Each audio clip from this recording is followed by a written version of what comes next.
혹시 매달 받는 그 기초연금, 당연히 내 권리니까 앞으로도 계속 나올 거라 믿고 계신가요? 하지만 시니어분들이 반드시 아셔야 할 사실이 있습니다. 그 돈은 어느 날 갑자기 끊길 수도 있고 이미 받은 금액을 다시 내놓으라는 통보를 받을 수도 있습니다.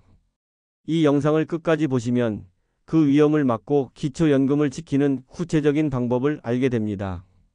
중요한 내용이니 좋아요와 구독 버튼 눌러주시고 지금부터 함께 해주세요.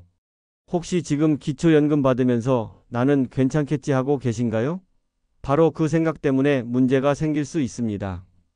많은 분들이 정부 지원금이니 평생 안전하다고 생각하시지만 그렇지 않습니다. 자녀가 챙겨주는 용돈, 오래전에 가입한 보험, 그냥 묵혀둔 예금 통장 때문에도 지급이 중단되는 경우가 있습니다. 문제는 이런 상황을 미리 알려주는 사람은 없다는 겁니다.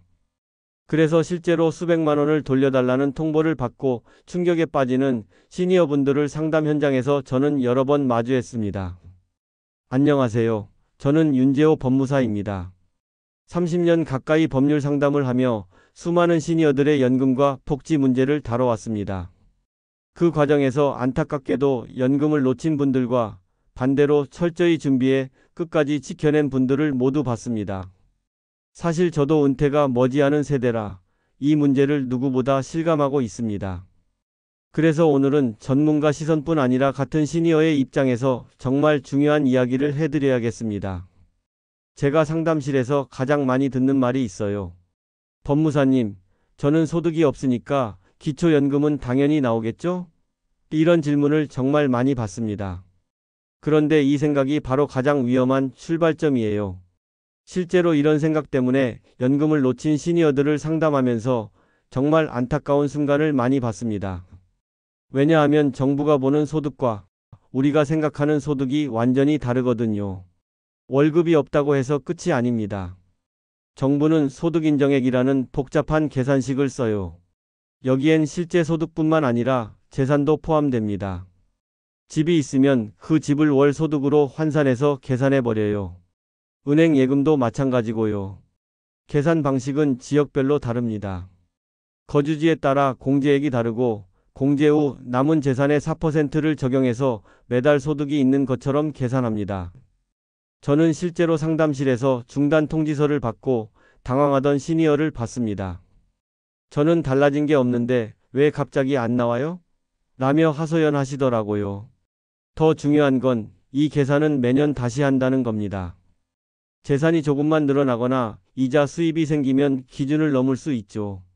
자녀가 정기적으로 주는 용돈도 소득으로 잡힐 수 있어요. 이 착각 때문에 연금을 놓친 시니어들을 수없이 봤습니다. 여러분도 예외가 아니에요. 이제 실제로 연금이 끊긴 사례를 보여드리겠습니다. 직접 들으시면 훨씬 와닿으실 겁니다. 제가 상담했던 한 시니어의 이야기를 들려드리겠습니다. 70대 초반 이광수님은 우체국에서 소일거리를 하고 계셨습니다. 그리 많지 않은 수입이었지만 기초연금과 함께 생활하는데 큰 무리는 없었어요. 그런데 어느 날 갑자기 기초연금 중단 통지서가 날아왔습니다. 본인은 정말 당황스러우셨겠죠. 상담하러 오셔서 하신 말씀이 아직도 기억납니다.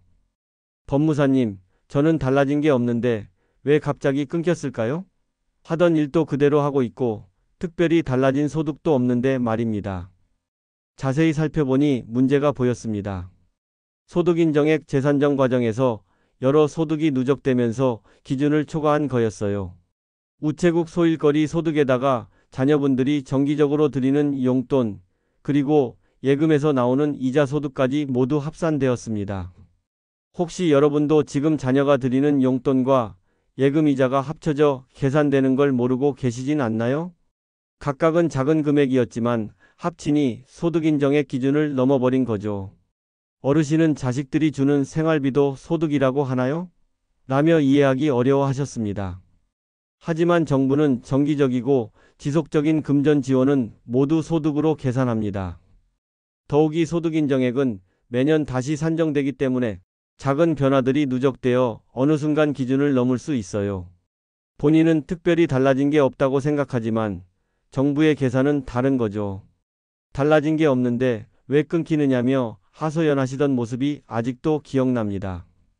이런 상황이 한두 건이 아니에요. 이게 바로 소득인정액의 복잡한 현실입니다. 단순히 월급만 보는 게 아니라는 거죠. 이제 왜 이런 차이가 생기는지 소득인정액 계산의 실제 의미를 자세히 알려드리겠습니다. 많은 분들이 이 부분을 잘못 알고 계시는 소득인정액이 정확히 어떻게 계산되는지 설명해 드리겠습니다. 먼저 소득으로 포함되는 것들부터 말씀드릴게요. 자녀가 드리는 현금 용돈, 이건 소득입니다. 정기적으로 받는다면 모두 계산에 들어가요. 은행 예금이자, 주식 배당금, 보험에서 나오는 배당금도 마찬가지입니다. 임대료 수입이 있다면 당연히 소득이고요. 연금도 국민연금, 공무원연금, 사학연금 모두 소득으로 잡힙니다. 그런데 반대로 소득에 포함되지 않는 것들이 있어요. 이게 중요한 포인트입니다. 자녀가 부모님 대신 납부한 전기요금, 가스비, 관리비는 소득이 아닙니다. 병원비를 대신 내주는 것도 마찬가지예요. 현금을 직접 드리는 게 아니라 생활비를 대신 부담하는 거니까요. 같은 30만 원이라도 현금으로 드리면 소득이지만 전기요금과 관리비로 대신 내주면 소득이 아닌 겁니다. 이 차이가 연금 수급을 가르죠. 저는 상담 현장에서 단순히 이 차이를 몰라서 연금이 끊긴 분들을 수없이 봤습니다. 혹시 지금 현금으로 용돈을 받고 계시다면 그 방식 자체가 위험할 수 있습니다. 저는 상담하면서 이런 말씀을 자주 드립니다. 같은 효도라도 방식 하나 때문에 연금이 달라질 수 있습니다. 또 하나 놓치기 쉬운 부분이 재산의 소득 환산입니다. 집이나 예금 같은 재산도 월 소득으로 환산해서 계산해요. 재산이 있으니 그걸로 생활할 수 있다고 보는 거죠. 많은 시니어들이 나는 월급도 없고 사업도 안 하니까 소득이 없다고 생각하시는데 정부의 계산은 훨씬 복잡합니다. 모든 수입과 재산을 종합적으로 봐요. 이런 계산 방식을 모르고 있다가 갑자기 연금이 중단되는 분들을 정말 많이 봤습니다. 그 중에서도 특히 재산 때문에 탈락한 69세 최은자님의 경우가 특히 충격적이었습니다. 남편과 사별 후 혼자 살고 계시던 분이었어요. 가진 재산이라고는 2억 원 정도 되는 아파트와 예금 5천만 원이 전부였습니다. 특별한 소득도 없으셨고요. 최은자님은 당연히 기초연금을 받을 수 있을 거라고 생각하셨습니다. 나는 소득이 없으니까 당연히 나오겠지라고 말이죠. 혹시 여러분도 나는 소득이 없으니 당연히 되겠지 하고 계신가요? 그 생각이 위험할 수 있습니다. 최은자님의 결과는 수급 탈락이었거든요. 상담하러 오셔서 하신 말씀이 아직도 기억나요. 법무사님, 저는 일도 안 하고 사업도 안 해요. 그런데 왜 기초연금을 못 받는다고 하나요? 자세히 살펴보니 문제는 재산의 소득 환산 때문이었습니다. 정부는 재산이 있으면 그 재산으로 수익을 낼 수 있다고 봐요. 계산해보니 이랬습니다. 아파트 2억 원에서 기본재산공제액을 빼고 예금 5천만 원에서 금융재산공제액을 뺀 후 남은 금액에 연 4%를 적용했어요. 그리고 12개월로 나누니까 월 48만 원 정도가 나왔습니다. 즉 정부는 최은자님이 매달 48만 원의 소득이 있다고 본 거죠. 어르신은 정말 당황하셨어요. 법무사님, 저는 통장에서 돈을 한 푼도 안 썼는데 정부가 제가 매달 48만 원을 번다고 보는 게 말이 됩니까? 하지만 이게 제도의 현실입니다. 실제로 돈을 쓰든 안 쓰든 재산이 있으면 소득으로 환산해서 계산해요. 이건 단순히 최은자님만의 이야기가 아닙니다. 누구에게나 벌어질 수 있는 현실이에요. 통장에서 돈을 한 푼도 안 썼는데 정부가 매달 48만 원을 번다고 본다며 충격을 받으셨던 그 표정을 지금도 잊을 수 없습니다. 이런 상황을 어떻게 해결할 수 있는지 구체적인 방법들을 알려드려야겠습니다. 그렇다면 이런 상황을 어떻게 해결할 수 있을까요? 제가 상담해서 드리는 첫 번째 조언은 금융재산 구조를 바꾸는 겁니다. 혹시 지금 예금에만 돈을 넣어두고 계시진 않나요? 그게 바로 위험 요인일 수 있습니다. 예금은 소득 환산 대상이지만 IRP나 연금저축은 다르게 계산돼요. 저축성 보험도 마찬가지고요. 같은 돈이라도 어디에 두느냐에 따라 소득 환산액이 달라진다는 뜻입니다. 실제로 상담 중에 이런 조언을 드린 적이 있어요. 예금 3천만 원을 가진 어르신께 일부를 연금저축이나 IRP로 옮겨보세요 라고 말씀드렸습니다. 이분은 처음엔 의심스러워 하셨어요. 그런 걸로 정말 달라지나요? 하지만 직접 계산해 보니 놀라운 결과가 나왔어요. 예금 3천만 원이 모두 있었다면 금융재산공제 2천만 원을 빼고 남은 1천만 원에 4%를 적용해서 월 3만 3천 원씩 환산되었을 텐데 이 중 2천만 원을 IRP로 옮기니 소득 환산액이 거의 0원 수준까지 줄어들었습니다. 두 번째 방법은 필요한 지출을 미리 하는 겁니다. 임플란트나 백내장 수술처럼 어차피 해야 할 치료가 있다면 기초연금 신청 전에 하시는 거예요. 한 어르신은 오래 미뤄뒀던 치아 치료에 800만 원을 쓰셨어요. 건강도 챙기고 동시에 금융재산도 800만 원 줄어든 거죠. 그 결과 월 소득 환산액이 2만 7천 원 정도 감소했습니다. 또 다른 분은 노후된 보일러와 싱크대 교체에 500만 원을 투자하셨어요. 생활 편의성도 높이면서 월 환산액을 1만 7천 원 줄인 셈이었죠.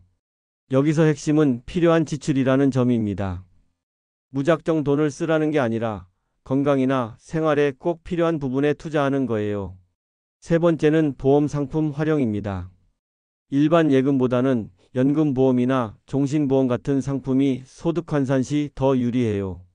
특히 납입기간 중인 보험은 해약환급금 기준으로 계산되니까 예금보다 환산액이 낮아집니다. 실제 사례로 예금 2천만 원을 연금보험으로 전환한 시니어분이 계셨어요. 예금으로 있었다면 월 환산액이 없었겠지만 연금보험으로 바꾸면서 해약환급금이 1,500만 원 정도로 줄어들어 더욱 안전해졌죠. 하지만 주의할 점도 있습니다. 지출 증빙을 제대로 남겨야 하고 부당한 재산 은닉으로 오해받지 않도록 정당한 목적의 지출이어야 해요. 저는 상담하면서 이런 말씀을 자주 드립니다. 같은 돈이라도 어떻게 쓰느냐에 따라 결과가 완전히 달라집니다. 중요한 건 시기입니다. 기초연금 신청 직전에 갑자기 돈을 옮기거나 쓰면 안 되고 최소 6개월 전부터는 계획적으로 준비해야 해요. 이건 단순히 최은자님만의 이야기가 아닙니다. 누구에게나 벌어질 수 있는 현실이에요. 하지만 미리 알고 준비하면 충분히 대비할 수 있습니다. 그런데 이런 방법들보다도 더 확실한 해결책이 있습니다. 바로 공식 대출을 활용하는 건데요. 하지만 여기서 중요한 건 어떤 대출이냐예요. 혹시 가족에게 빌린 돈이 있으니 부채로 인정될 거라 생각하시나요? 아닙니다. 그건 인정되지 않아요. 기초연금에서 부채로 인정되는 건 오직 제도권 금융기관 대출뿐입니다. 은행, 보험회사, 캐피탈 같은 정식 금융회사에서 받은 대출만 인정돼요. 자녀한테 빌린 돈, 지인한테 빌린 돈, 심지어 아무리 많은 액수라도 소용없습니다. 서류가 없으니까요. 제가 상담했던 한 시니어분은 아들에게 집 수리비로 1,000만 원을 빌리셨어요. 차용증도 써두셨고요. 그런데 기초연금 심사에서는 이 빚을 인정해주지 않았습니다. 공식 금융기관 대출이 아니라는 이유였죠. 반면 다른 시니어분은 은행에서 500만 원을 대출받아 집 수리를 하셨어요. 같은 목적, 더 작은 금액인데도 이분의 대출은 부채로 인정됐습니다. 왜냐하면 은행 대출이니까요. 핵심은 증빙 서류입니다. 대출 계약서, 원금 상환 내역, 현재 잔액 증명서 같은 공식 서류가 있어야 해요. 말로만 빚이 있다고 해서는 안 됩니다. 저는 대출이 있으니 당연히 연금을 받을 수 있겠다고 생각했는데 서류가 없어서 불인정된 분을 직접 봤습니다. 정말 안타까웠어요. 그래서 만약 필요한 자금이 있다면 가족보다는 제도권 금융기관을 이용하시는 게 좋아요. 같은 돈을 빌리더라도 기초연금에는 훨씬 유리하거든요. 주택담보대출, 신용대출, 전세자금대출 모두 인정됩니다. 중요한 건 정식 금융회사에서 받은 대출이냐는 거예요. 대출 서류 하나가 연금 수급 여부를 가르는 경우를 직접 봤습니다. 정말 중요한 차이점이에요. 여러분도 만약 필요한 자금이 있다면 이 점을 꼭 기억해 주세요. 가족 간 거래보다는 공식 대출이 연금에는 훨씬 유리합니다. 하지만 재산 조정만으로도 안 되는 경우가 있어요. 바로 자동차나 명예 문제 때문인데요. 자동차는 정말 조심해야 할 부분입니다. 시가 4천만 원을 넘는 차량이나 배기량 3000cc를 초과하는 차량을 보유하고 있으면 기초연금에 불리하게 작용합니다. 여기서 놓치기 쉬운 점이 있어요. 실제로 운행하는지 여부는 상관없다는 겁니다. 차고에 세워두고 몇 년째 안 타도 명의만 본인으로 되어 있으면 무조건 평가 대상이죠. 제가 상담했던 한 시니어분은 아들이 쓰던 중형 세단을 명의만 본인으로 해두셨습니다. 차는 아들이 타고 다니고 보험료며 유지비도 아들이 내는데 말이에요. 그런데 기초연금 심사에서는 시니어분 재산으로 잡혔어요. 차량을 오래 세워둬도 명의만 있으면 평가에 잡혀 연금이 끊긴 경우를 직접 봤습니다. 정말 억울하셨겠지만 제도가 그래요. 더 중요한 건 명예 원칙입니다. 모든 자산과 부채는 반드시 시니어 본인 명의여야만 인정됩니다. 혹시 자녀 명의로 된 집이나 대출을 실제로는 내가 쓴다고 생각하시나요? 연금 계산에서는 전혀 인정되지 않아요. 실제 사례로 이런 경우가 있었습니다. 시니어분이 자녀 명의로 된 집에서 살고 계셨는데 실제로는 내 집이나 마찬가지라고 하시더라고요. 하지만 기초연금 산정에서는 시니어분 재산이 아니니까 영원으로 처리됐죠. 반대로 자녀명의 대출을 시니어분이 갚고 계신 경우도 있었어요. 실제로는 본인이 부담하는 빚인데도 연금 계산에서는 부채로 인정되지 않았습니다. 이게 명의의 철칙이에요. 실제 사용 여부나 부담 여부와 상관없이 오직 서류상 명의만 봅니다. 그래서 기초연금을 준비한다면 명의 정리가 꼭 필요합니다. 본인이 실제 사용하는 자산은 본인 명의로, 본인이 부담하는 부채도 본인 명의로 맞춰야 하죠. 차 한 대, 명의 하나 때문에도 연금이 막히는 경우가 실제로 많습니다. 이런 작은 디테일들이 연금 수급을 좌우하거든요. 여러분도 지금 한번 점검해 보시길 바랍니다. 혹시 고가 차량이 본인 명의로 되어 있지는 않은지, 자녀 명의 자산을 본인 것으로 착각하고 계시지는 않은지 말이에요. 이제 구체적으로 어떻게 행동해야 하는지 알려드리겠습니다. 그렇다면 지금 여러분이 해야 할 일은 무엇일까요? 바로 현재 상황을 정확히 파악하는 겁니다. 먼저 1355번 국민연금 콜센터에 전화하세요. 또는 가까운 주민센터에 가시면 됩니다. 거기서 소득인정액 산정 내역서를 발급받으실 수 있어요. 이 서류에는 정부가 여러분의 소득과 재산을 어떻게 계산했는지 모든 내용이 나와 있습니다. 자녀 용돈은 얼마로 잡혔는지, 예금 이자는 얼마인지, 재산 환산액은 얼마인지 다 확인할 수 있죠. 여기서 중요한 점은 잘못된 부분이 있으면 정정할 수 있다는 겁니다. 실제로 받지 않는 소득이 잡혔거나 없어진 재산이 그대로 반영되어 있다면 바로 정정 요청하시면 되거든요. 제가 상담했던 한 시니어분은 이미 해지한 보험이 계속 재산으로 잡혀 있었어요. 해지 증명서를 제출하니 바로 정정됐고 그 결과 기초연금을 받을 수 있게 되셨습니다. 또 다른 분은 자녀가 주는 용돈이 실제보다 많이 계산되어 있었습니다. 정확한 금액을 신고하니 소득인정액이 줄어들었죠. 특히 재산 변동이 있었는데 반영이 안 된 경우가 많아요. 집을 팔았거나 예금을 해지했는데 여전히 소득 환산에 잡히고 있을 수 있거든요. 정보는 곧 자산입니다. 알고 있는 시니어와 모르고 있는 시니어의 차이는 정말 큽니다. 같은 조건이라도 제대로 알고 준비한 분은 연금을 받고 모르는 분은 놓치게 되죠. 저는 수많은 상담을 하면서 느낀 게 있습니다. 준비한 시니어만이 자신의 권리를 제대로 지킬 수 있다는 거예요. 기초연금은 여러분의 당연한 권리입니다. 하지만 그 권리를 지키려면 제도를 정확히 알아야 해요. 막연히 나는 괜찮겠지 하고 넘어가서는 안 됩니다. 지금까지 말씀드린 내용들 복잡해 보이지만 결국 핵심은 하나예요. 미리 알고 준비하는 겁니다.